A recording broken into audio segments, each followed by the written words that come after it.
Shalom, saudara puji Tuhan, kembali kita dalam renungan pagi hari ini dan kita belajar tentang menerobos bagian yang kedua.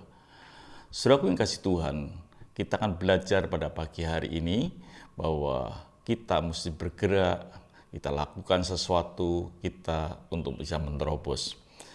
Tetapi harapan saya, saudara adalah orang yang diberkati Tuhan pada pagi hari ini dan tampil sebagai pemenang. Kita akan baca satu ayat di dalam 1 Samuel 17 ayat yang ke-28. Ketika Eliab, kakaknya yang tertua, mendengar perkataan Daud kepada orang-orang itu, bangkitlah amarah Eliab kepada Daud sambil berkata, "Mengapa engkau datang dan pada siapakah kau tinggalkan kambing domba yang 2-3 ekor itu di padang gurun? Aku kenal sifat pemberanimu dan kejahatan hatimu. Engkau datang kemari dengan maksud melihat pertempuran." Saudaraku yang kasih Tuhan, kisah ini kita akan bahas sedikit bahwa orang yang menerobos adalah orang-orang yang setia, bekerja, dan walaupun hal yang kecil dia tetap setia. Dan saya ingin beritahu seperti ini, bahwa untuk menjadi atau bekerja itu tidak perlu modal yang besar. Tidak perlu butuh uang 1 M baru kita bisa bekerja dengan modal dan menghasilkan, tidak. Awalilah pekerjaan dengan kekuatan yang Tuhan berikan, yaitu tenaga tangan kita. Awali dari situ. Dikatakan Daud pun lakukan seperti itu.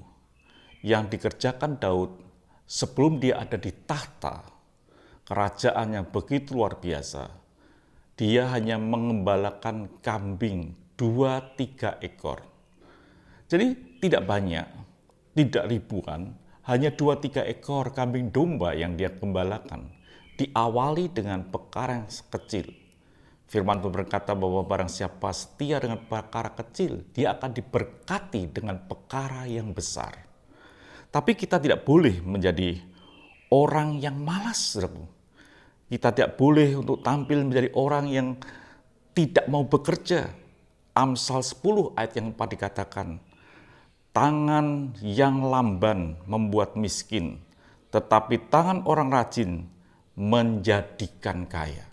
Jadi tangan orang yang rajin, yang mau bekerja, walaupun diawali perkara kecil, itu menjadi terobosan untuk menjadi kaya, dikatakan seperti itu. Tapi tangan yang lamban, tidak bisa bekerja atau tidak mau bekerja, itu akan membawa kemiskinan. Jadi saudaraku kasih Tuhan, dalam hidup ini, kita mesti mau bekerja. Kita mesti mau melakukan sesuatu di dalam hidup ini. Ada seorang hamba Tuhan, ketika kita tidak berani dan kita mengalami ketakutan, maka kita tidak bisa bekerja apa-apa. Artinya bahwa setiap orang yang mau menerobos adalah orang yang mau setia dengan perkara kecil. Dia yang mau bekerja dengan sungguh-sungguh.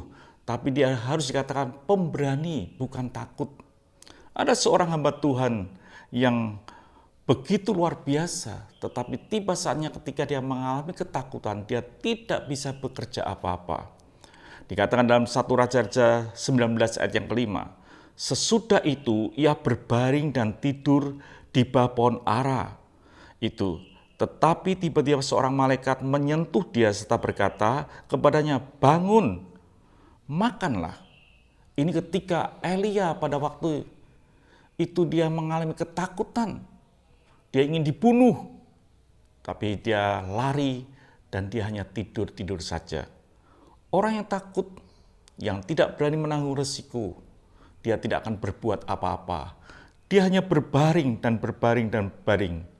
Tidur sebentar lagi, mengantuk sebentar lagi, melipat tangan sebentar lagi untuk tinggal berbaring.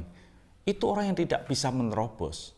Tapi saya percaya saudara dan saya adalah orang yang berani, yang setia dengan perkara kecil, yang mau melangkah dengan kekuatan yang Tuhan berikan. Dan kita akan setia dan kita akan melihat hidup kita akan bisa ada di sana karena kita telah menerobos, saudaraku. Biarlah saudara dan saya adalah orang yang setia dengan perkara kecil. Apa yang kita bisa lakukan walaupun itu kecil, yakinlah satu kali Tuhan akan percayakan dengan perkara yang besar. Itulah saudara menerobos. Saudara tidak perlu takut, lakukan. Tuhan beserta dengan saudara. Mari kita berdoa.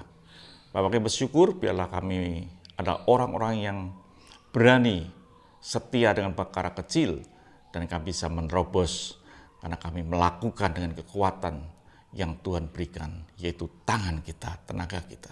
Terima kasih Bapa, dalam nama Tuhan Yesus Kristus kami bisa berdoa dan mengucap syukur. Haleluya, amin. Tuhan memberkati, sampai jumpa esok pagi.